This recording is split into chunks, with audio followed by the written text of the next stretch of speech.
Guys, ipapakita ko sa pusa ko yung mga dinosaur kasi hindi niya naabutan yun eh.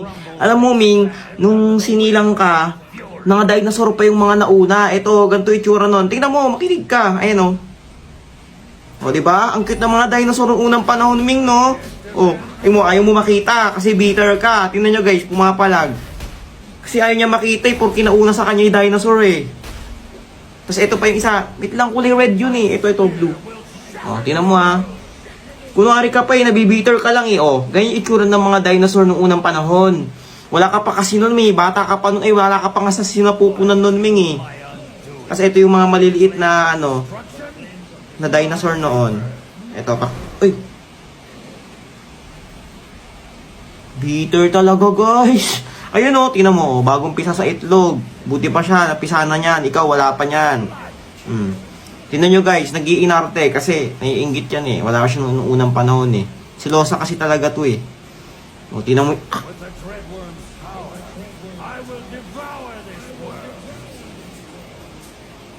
Ha? O, tapos ito. Tingnan mo, last na to. Huwag ka na malikot. Tingnan mo ah. Papakita ko pa sa yung ibon na lumilipad na dinosaur. O, di ba, Ming?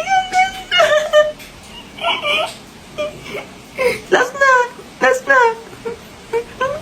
Grabe guys, this oras na ng gabi, meron pang dumayo. Akala ko kung sino. Gagi, sino to? Naalala mo ba ako? Gagi, si Stratos. Legendary ng Pani. Putik yung Panigans to, di ba? Hindi ako naglalaro ng basketball, boss. Hindi, napadaan talaga kami dito para sa bata ko. 1v1 ba? If ever na matalo mo to, magbabalik ako ng ML. Sige, magandang ano yan Pero kapag manalo ka, bibigyan kita ng 500 pesos. Grabe, totoo ba yan? Tama yun, sama. Kinabahan pa ako, kala ko yayakin mo ang basketball eh. Durog ka sana sa akin. Sa totoo lang, dumayo pa kami ng ibang lugar, nagkakatapos na namin mag-basketball. Pero sinadya ka talaga namin dito. Yun, Amateur pro malakas player, pa. amateur pro player na top Philippines Bea, top Philippines Clint, and then top Philippines Bay. Grabe, puro may may rank.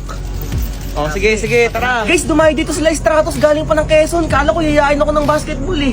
Nandito kami ngayon para dagdagan ng talo mo. Yun, dagdagan daw. Tara, game. 500 pesos pa daw guys. Nagbigay si Stratos pag natalo ko to. Matik yan.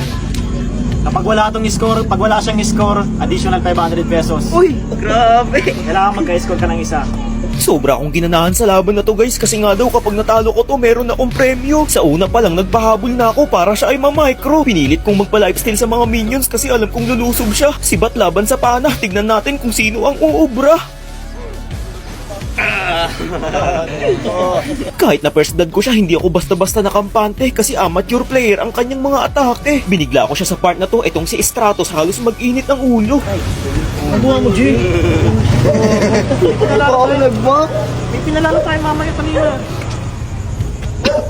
Medyo nagseryoso na muna ako dito guys kasi halata sa kanila na nagpo-focus na. Ngunit kahit anong sabayan, wala pa ring maibuga. Tumalog pa. Alam lang alanganin na Wala na din eh. Makapagtago pa sana ako dito kung kanina ko pinindot. Medyo mainit-init ang tension sa game na to. Ang bawat isa kasi sa amin hindi maiwasang maging kabado. Lalo na nung pumasok ako sa base nito, palagan kung palagan, parehas naman kaming nakawintsalan. Huwag niya lang akong tatakbuhan. Uy! Aray ka! Nagulat siya sa gagawin ko dito. Hindi niya akalain na ganun na ako kasakit. Boom! Hindi na napindot. 5-0, arangito. Wala na, tapos na to. May minions. Sige, ako na nga dyan. In the next week, si Stratos na talaga yung lumaban. Dapat si Stratos lumaban dito, oh. In the next week, si Nice game, Stratos Jake. Nabahan ako kasi sabi niyo ano to, amateur? Amateur, grabe. Walo. Masalo sa mga... Daka si Jake talaga sa 1v1. Salamat. Nice game, jabo lang. panalo. So, dahil nanalo ka, 1,000. Di, totoo nga to? Dapat ako magbibigay. Hindi, okay lang. Dahil pinahulakan mo yung ano namin kahit gabi-gabi na, alas 11 na madaling araw. Ulit guys, nagbigay pa ng 1K. Kahit talo sila. Dito guys, hindi ko agad namukaan kung sino tong mga to. Tapos nagulat ako sa sinabi nito. Gagi si ano ba yan, boy? Boss, si Kerax ba yan, si Raichu? Raichu boy, Raichu. Raichu? Oh, shoutout sa Xerox dyan. Tapos ito si Renegade. Oh, si Renegade yan. Sino lalaban sa inyo? Si Raichu. Ako boy, ako. Ikaw lalaban? Putik na yan. Ba't hindi si ano? Si Raichu. Pahinga muna ako ngayon, pre. Nasagasaan pa ako ng e-bike eh. Ah. Kumain natin eh. Ah? Ako, malakas ako, pre. Dumudurog talaga ako eh. Oh, Malakas game. yan, malakas. Tara. Guys, kalaban ko ngayon, Renegade, content creator, galing pa ng Quezon Province. Baka di mo yung boss, pagkatalo ko sa... Di ako ganun. Ano, start na. Beatrix ang ginamit niya kaya hindi ako masyadong nahirapan nung una. Sa katunayan nga niyan na first blood ko pa siya. Alam kong binabasa niya pa lang yung galawan ko kaya hindi ako pwedeng magpakampante hanggang dulo. Bawat bitaw niya ng rockets naiiwasan ko. Kaso nga lang sa sabayan namin na to parehas kaming naglaho. Medyo napapangiti na siya sa part na to. Ang iniisip niya magiging patas na ang laro. Subalit magugulat siya ngayon sa susunod na hakbang ko. Nagpanggap kasi ako ditong natatakot para ako'y habulin niya. Gustong-gustong lumapit habang ako lumalayo sa pagkaipit. Umatras na siya sa part na yan guys kasi alam niya sigurong bumabelo na ako. Sa muli naming pagtatagpo pinaramdam ko sa kanya ang pagiging kabado. Hindi ko sana siya papasukin pero bigla akong naisip ano kaya kung siya ay aking pakabahin. Tinulak ko lang at hindi ko ginawang pitasin. Sapat nang malaman niya na anytime pwede ko siyang lusubin. Sa pagkakataong ito hindi ko siya makita sa mapa kaya alam kong nandyan lang siya. Buti na natili akong agresibo at laging nakahanda. Malas niya lang kasi tinamaan pa siya ng aking sibat at doon ko na siya pinagrarat-rat.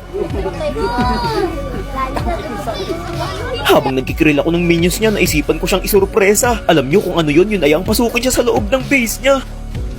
Imbis na siya ay nalungkot, labis niya pa yung ikinatuwa. Subalit biglang tumigil ang aking mundo nang mamihasa na ako. Pumasok kasi ako sa part na to kahit hindi sigurado. Kita nyo naman nakawin siya lang. Nagkibigan pa. Kinabahan ako sa sinabi niyang yun kaya nagdoble ingat ako. Akin siyang inultihan at saktong-sakto ang pagtama. Yun nga lang nag-win siya lang agad kaya napatras ako bigla. Aray ko! Yun na yung huling beses na magpapapitas ako sa kanya. Parehas na kaming nakawin siya lang. Ewan ko na lang kung siya pa ay uubra.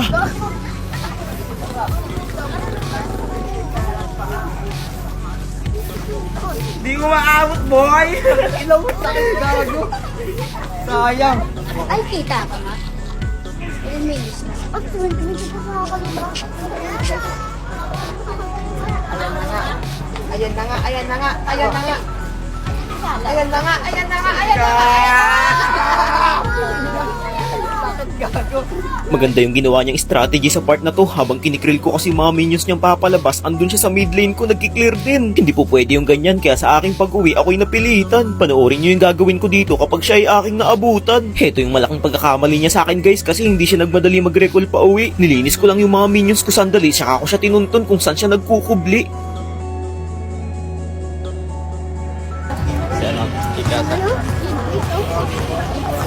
Ay, gago.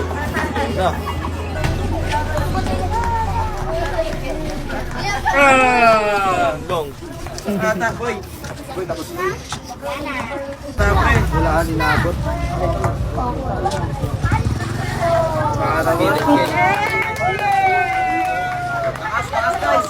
Asin, magbeya. Halo ako, galing.